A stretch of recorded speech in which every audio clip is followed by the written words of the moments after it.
Ó Mãe Santíssima, intercedei por nós para que possamos bem compreender os ensinamentos de vosso Divino Filho, nosso Senhor e Salvador Jesus Cristo, e as explicações dos pais da Igreja. Ó Virgem Imaculada, ofereço-vos este trabalho e peço que abençoais aqueles que o ouvirem, e que seja para a maior honra e glória de Deus. Amém. Senhor onipotente, purificai o meu coração e os meus lábios. Vós, que purificastes os lábios do profeta Isaías com carvão em brasa, e dignai-vos, por tal modo, purificar-me com a vossa misericórdia, para que possa dignamente anunciar o vosso santo Evangelho. Por Jesus Cristo, nosso Senhor. Amém. Senhor, abençoai-me. Que o Senhor resida no meu coração e nos meus lábios, para que anuncie digna e convenientemente o seu Evangelho. Amém. Evangelho de Nosso Senhor Jesus Cristo, segundo São Marcos. As espigas arrancadas. Aconteceu que, ao passar no sábado pelas plantações, seus discípulos começaram a abrir caminho arrancando as espigas. Os fariseus disseram: Vê, como fazem eles o que não é permitido fazer no sábado. Ele respondeu: Nunca lestes o que fez Davi e seus companheiros quando necessitavam e tiveram fome, e como entrou da casa de Deus no tempo do sumo sacerdote Abiatar e comeu dos pães da apropriação que só os sacerdotes podem comer, e os deu também aos seus companheiros?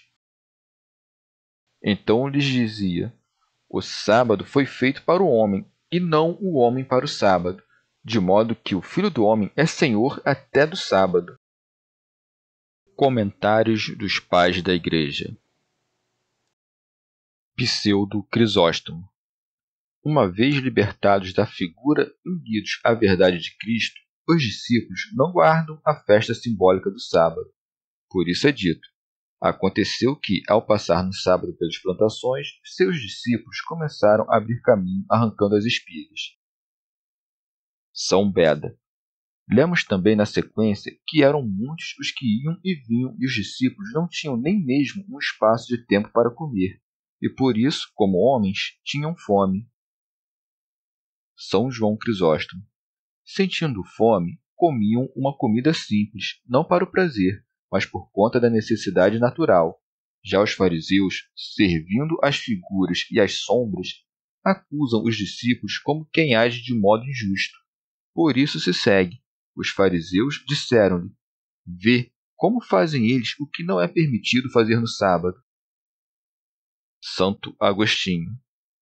Com efeito, ao povo de Israel foi ordenado que ninguém em seus campos detivesse um ladrão, a não ser que este quisesse levar algo consigo, pois quem não tocasse em nada além do que comesse deveria ser deixado ir, livre e impune. Por isso também os judeus acusaram falsamente os discípulos do Senhor, quando estes arrancavam as espigas, antes de violar o sábado, que de furto. Pseudo Crisóstomo. O Senhor, por sua vez, introduziu Davi no meio da conversa, a quem certa vez aconteceu de não comer respeitando a lei, quando tocou no alimento sacerdotal, para, com seu exemplo, destruir a acusação contra os discípulos. Segue-se, pois. Ele respondeu-lhes: Nunca lestes o que fez Davi? Teofilacto Diócrida. Com efeito, fugindo da presença de Saul, Davi dirigiu-se ao príncipe dos sacerdotes, comeu os pães da apropriação e roubou a espada de Golias, coisas que tinham sido oferecidas ao Senhor. Alguns perguntam, no entanto, por que o evangelista denominou agora Abiatar príncipe dos sacerdotes, ao passo que o livro dos reis o denomina Abimeleque? São Beda. Mas isto não contém nada de discordância, pois ambos estavam ali quando, ao chegar Davi, pediu e recebeu os pães, isto é, Abimeleque, príncipe dos sacerdotes, e Abiatar, seu filho. E uma vez morto Abimeleque por Saul, Abiatar fugiu em direção a Davi, e, tendo-se feito seu companheiro durante todo o exílio, mais tarde, quando Davi reinava, também ele recebeu o grau de sumo sacerdote, e o filho foi feito pessoa de muito maior excelência que o pai.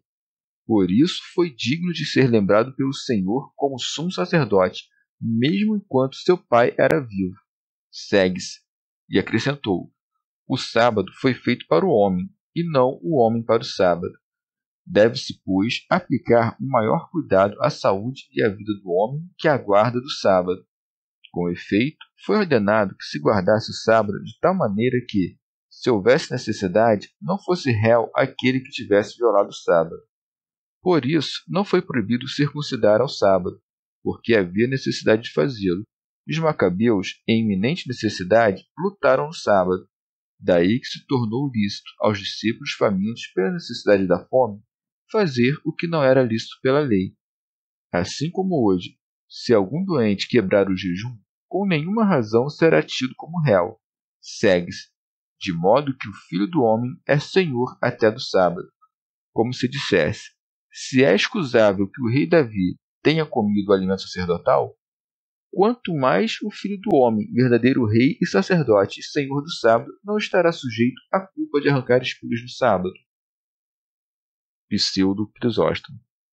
Ele chama a si mesmo com propriedade de Senhor do sábado e Filho do Homem, pois, sendo certamente Filho de Deus, dignou-se, por conta dos homens, de chamar-se Filho do Homem. A lei, por outro lado, não reina sobre o autor e senhor da lei. Com efeito, ao rei é permitido mais do que se estabelece nas leis. A lei é, pois, dada aos fracos, não aos perfeitos e aos que operam acima da lei. São Beda. De outra parte, em sentido místico, os discípulos passam pelas searas enquanto os doutores santos examinam atentamente os que instruíram na fé, com o cuidado de uma piedosa solicitude. Por terem fome, não compreendemos nada melhor que a salvação dos homens. Já o fato de arrancar as espigas é desarraigar os homens da aplicação terrena. Esfregá-las com as mãos é, pelos exemplos das virtudes, a pureza da alma para fora da concupiscência da carne, como que das cascas. Comer os grãos é incorporar aos membros da igreja alguém purificado. Pelas bocas dos que pregam, tirar das imundícies dos vícios. E de modo conveniente, os discípulos são recordados como tendo feito isso avançando diante da face do Senhor, porque é necessário que o discurso do autor caminhe à frente, e assim a graça da visitação celeste, que vem logo em seguida, faça brilhar o coração do ouvinte. E convenientemente em dia de sábado, pois também os próprios doutores, ao pregarem em favor da esperança do repouso futuro, trabalham e exortam seus ouvintes para que transpirem nos trabalhos pelo descanso eterno. Teofilacto Diócrida. Ou porque, uma vez que têm o repouso das paixões, tornam-se então para os outros condutores em direção à virtude, arrancando as coisas terrenas. São Beda. Igualmente caminham pelas searas com o Senhor aqueles que se deleitam em meditar as palavras sagradas. Eles têm fome quando nelas desejam encontrar o pão da vida. E isto em dia de sábado, quando, com a mente apaziguada, alegram-se por estarem vazios de pensamentos turbulentos. Arrancam espigas e, uma vez esmagadas, limpam-nas até que cheguem a ser alimento. Quando tomam, meditando os testemunhos das Escrituras, aos quais os que leem chegam e desembrulham-nos por tanto tempo quanto for necessário para encontrar o âmago do amor. Verdadeiramente, este repouso da mente desagrada os insensatos, mas é aprovado pelo Senhor. Chegamos ao fim de mais um dia de comentários da Catena Áurea. Muito obrigado por ficarem até aqui, que Nossa Senhora derrame suas graças sobre nós e até amanhã.